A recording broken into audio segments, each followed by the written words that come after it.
तो सबसे पहले हिप बोन में हमने जो है इलियम के बारे में पढ़ना है। तो आपने याद रखना है कि it forms the expanded plate like part of the hip bone. सबसे पहली बात आपने ये याद रखनी है। उसके बाद आपने याद रखना है कि इसके दो एंड्स होते हैं, एक अपर एंड और एक लोअर एंड। लोअर एंड जो है वो स्मॉलर होता है कंपैरेटिवली अपर एंड के, ठीक है। और लोअर एंड फ्यूज करता है with the pubis and ischium bone and it forms the upper 2/5 of the acetabulum, ठीक है। मैं फिर से रिपीट कर रहा हूँ, लोअर एंड के बारे में आपने दो चीज़ें याद रखनी है कि around the acetabulum it fuses with the ischium and pubis bone and it forms the upper 2/5 of the acetabulum bone। अब मूव करते हैं अपर एंड की तरफ। अपर एंड का दूसरा नाम है ईलिक क्रेस्ट। अब आपने सबसे पहले इसका कर्वेचर याद रखना है कि it is vertically convex upwards, ठीक है। क्या है ये?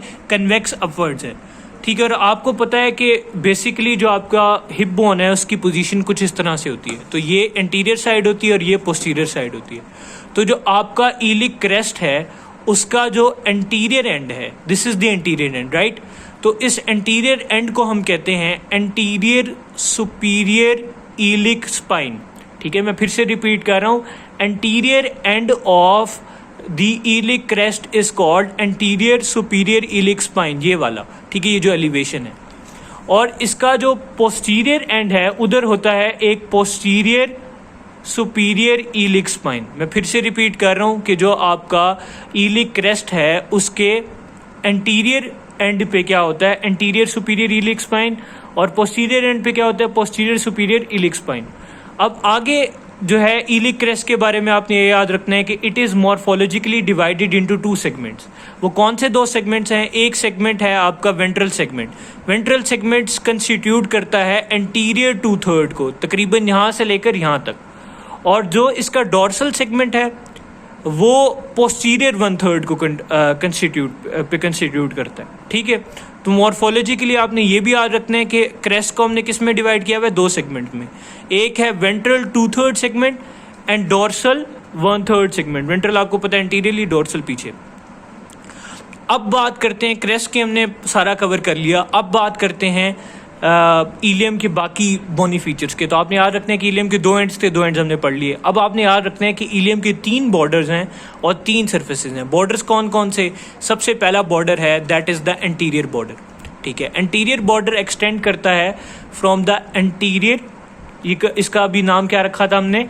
Anterior superior iliac spine.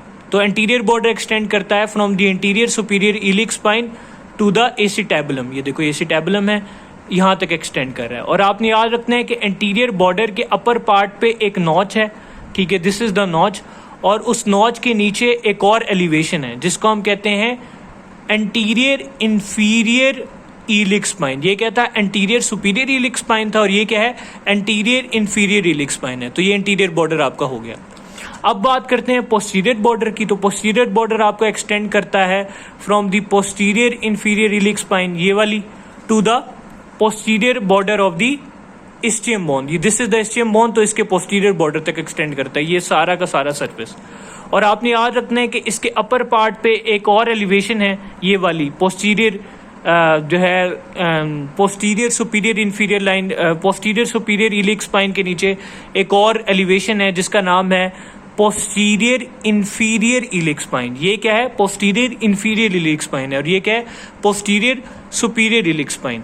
नीचे क्या है? Posterior inferior iliac spine.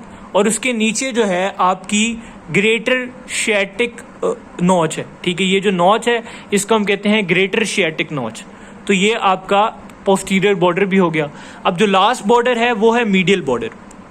Medial border जो है वो एक्सटेंड करता है from the iliac crest to the iliopubic eminence, ठीक है। और मैं आपको दिखा दूं कि it extends from the iliac crest, ये देखो अब ईलिक क्रेस्ट है, to the iliopubic eminence, this is the iliopubic eminence. और आपने याद रखना है कि इसका लोअर पार्ट जो है राउंडेड होता है and it forms the arcuate line, this line is called the arcuate line.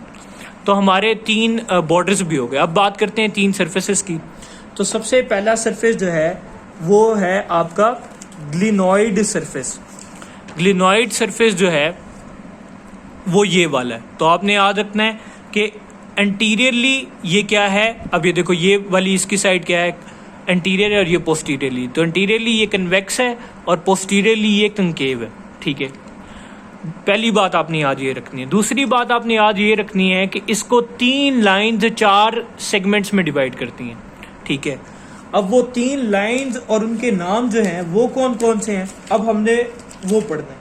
तो पहली लाइन है आपकी पोस्टीरियर ग्लूटियल लाइन, ठीक है। ये वाली जो लाइन शॉर्टेस्ट लाइन है जो कि एक्सटेंड कर रही है from the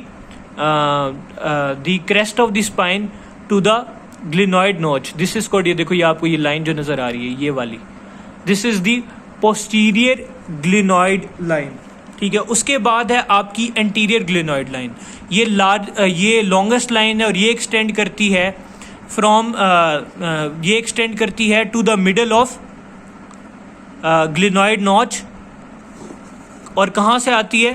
from the upper crest. ये देखो ये तकरीबन मिडल ऑफ दी जो इलिक क्रेस्ट है वहाँ से ओरिजिनेट करती है। अब तीसरी लाइन है उसका नाम है इंफीरियर ग्लूटियल लाइन, ठीक है। कौन सी लाइन है? Inferior gluteal line. और इंफीरियर ग्लूटियल लाइन का आपने याद रखना है कि it begins from the anterior inferior spine to the apex of greater sciatic notch, ठीक है। एंटीरियर इंफीरियर स्पाइन आपको पता है कि ये वाली है, तो ये वाली जो लाइन आ रही है this is the inferior glenoid line. ये वाली जो तीसरी लाइन ये वाली जो आ रही है, और ये देखो एक्सटेंड कहाँ कर रही है? To the apex of glenoid notch. तो ये आपका ग्लिनॉइड सरफेस पूरा हो गया। दूसरा सरफेस जो है वो आपका है इलिक सरफेस। तो आपने याद रखना है कि it is present behind the medial border. ये देखो it is present behind the medial border और ये कंकेव है। अब तीसरा सरफेस जो है that is the sacropelvic surface और it is present in front of the medial border. ये देखो ये this is the medial border, ये इसके फ्रंट में पड़ा हुआ है। और इसके जो हैं 3 पार्ट्स हैं। 3 पार्ट्स इसके कौन से हैं? एक है इसका ऑरिकुलर सरफेस, एक है इसका जिसे हम कहते हैं इलिक ट्यूबरोसिटी, और एक है इसका पेल्विक सरफेस। तो इलिक ट्यूबरोसिटी बेसिकली ये जो डॉर्सल आपको पता ना कि this is the dorsal segment of the crest. Iliac crest का ये डॉर्सल सेगमेंट है ना, ये वेंट्रल है और ये वाला डॉर्सल है। तो जो आपकी इलिक ट्यूबरोसिटी है it is present just below the dorsal segment. ये देखो ये this is the iliac tuberosity. ये ऑरिकुलर सरफेस है, ये जो पी शेप्ड है, ठीक है। This is the auricular surface, ठीक है। और ये आर्टिकुलेट करता है with the sacrum to form the sacroiliac joint, सही है। और नीचे इसके है पेल्विक सरफेस ये वाला, और ये पेल्विक सरफेस कॉन्टिन्यूस है with the pelvic surface of पीबिस। तो ये हमारा इलियम कवर हो गया।